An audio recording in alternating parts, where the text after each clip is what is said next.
Solidarité, ambition et le troisième mot, je dirais fierté.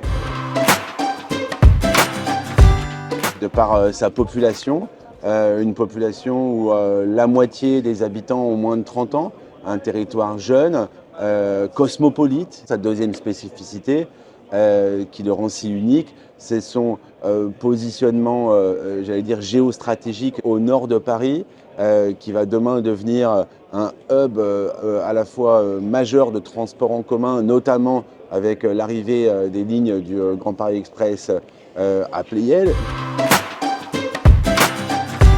Notre tendance, c'est d'être à la résolution de cette équation qui font que les banlieues, au lieu d'être finalement vécues uniquement négativement, deviennent demain une vraie chance pour notre pays.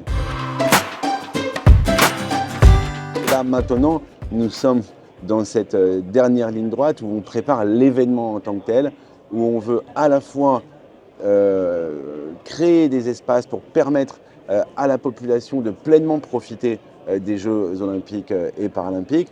Dans les stades, pour ceux qui auront la chance d'avoir un ticket, on a mené une politique de billetterie sociale assez importante, mais aussi bien au-delà pour que ce soit toutes nos villes qui vivent au rythme olympique.